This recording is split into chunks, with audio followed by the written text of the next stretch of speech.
She is our professional guest speaker. She has been an incredible help with us with this walk and just advocating for eating disorder awareness. It's super important. She does an amazing job. So I'd like to introduce Diana Chillo.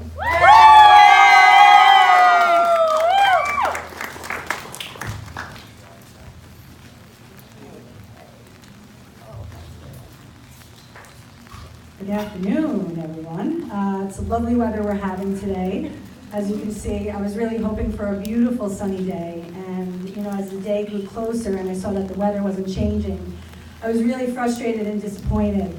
And because it's such a beautiful event, I was at it last year and the sun was shining brightly. And I knew that the day was going to be dark and rainy, and it dawned on me that it's kind of like a metaphor for eating disorder recovery. Recovery is a wonderful thing, but it's not always bright and sunny. And in fact, many days are dark and stormy, and we have to make room and accept those days in order to recover. But without clouds, we can't really appreciate the sunshine. But without clouds, we can't really appreciate the sun. And like every storm, with time, they pass. And the blue skies we wait on do come after the rain. So hopefully we'll have some sunshine after this rain. Yeah. I first want to thank the National Eating Disorder Association for coming back to the Hudson Valley. It was such a success last year, and we are proud to be part of this event once again. Second, I'd like to thank Becky Tasic for organizing this special event. You did such an amazing job, Becky, and we are lucky to have someone like you to blaze this trail for us all. I would also like to thank you personally for asking me to speak today. It's truly an honor.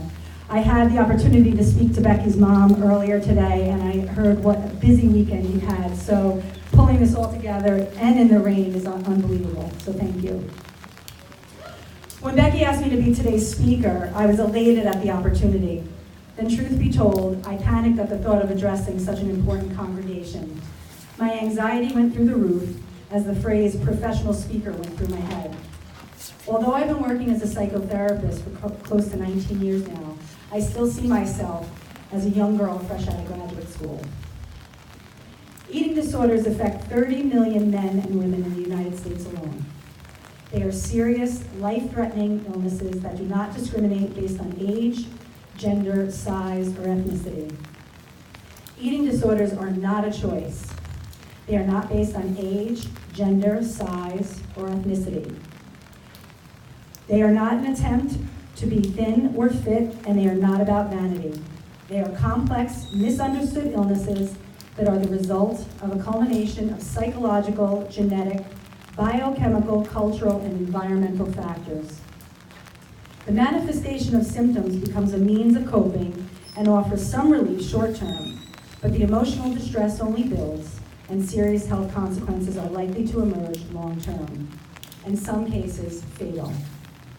I stand before you as a professional, yes, but my passion for treating eating disorders was born out of my own struggle with an eating disorder and my own recovery journey.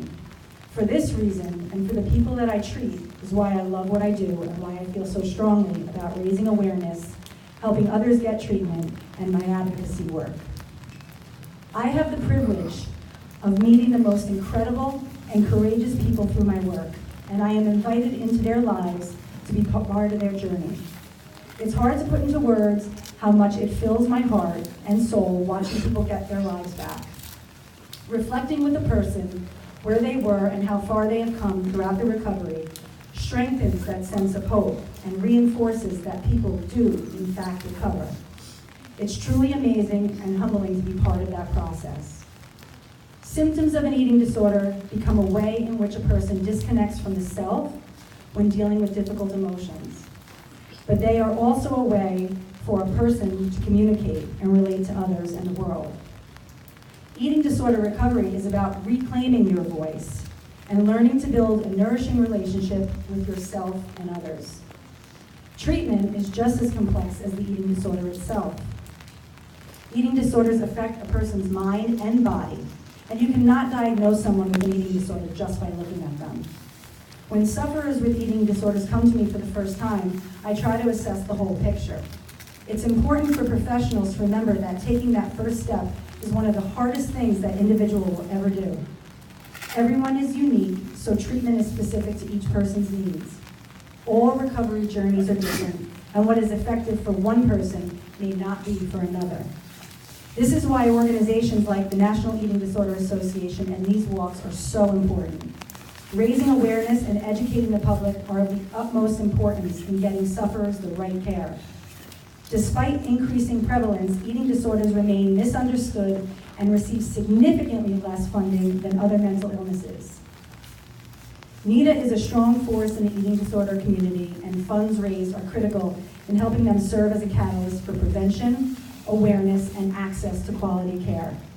If you or someone you know might be struggling with an eating disorder, they have programs that can help you get what is needed, including screening tools to assess the need for professional help.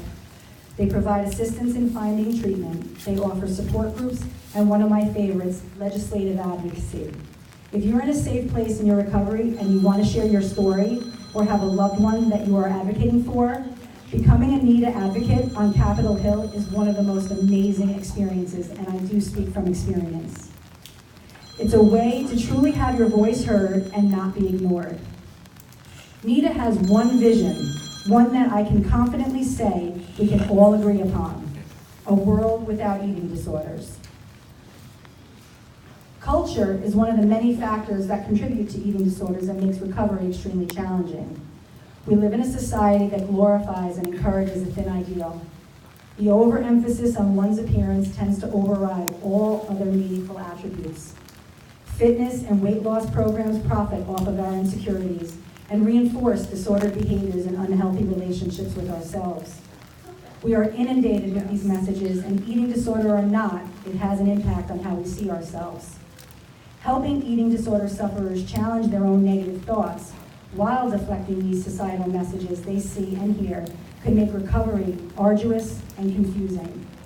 I encourage all of you here to repel these negative messages and begin to focus on the attributes that define who you really are while setting aside your physical appearances. Eating disorders are not a choice, but recovery is. I've gotten some pushback from that statement, and I want to be clear.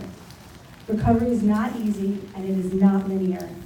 Choosing recovery is sometimes a minute-to-minute choice, a meal-to-meal choice, or a day-to-day choice. It's by no means easy, and I would never oversimplify the recovery process. Learning from your slips and setbacks is part of the journey. Struggling is not the equivalent of stubbornness or selfishness. I know how loud that eating disorder voice can be, but recovery is possible. And on the other end of it is it's so much better to fight than to give in. I speak from personal experience, and I can speak on behalf of the individuals I've worked with who have chosen recovery. I, as well as they, will tell you that they are leading happier, healthier, more nourishing, fulfilling lives since choosing recovery.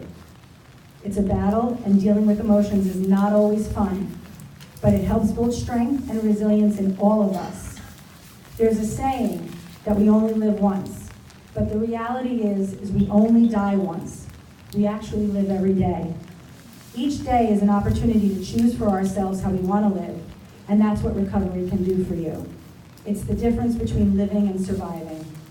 So today, let's exhibit our strength and honor our bodies for what they can do for us. Let's walk together as a unified force, because together we have a voice. And in the words of NEDA, together we prove the power of community and show the world that eating disorders are no match for us. Thank you.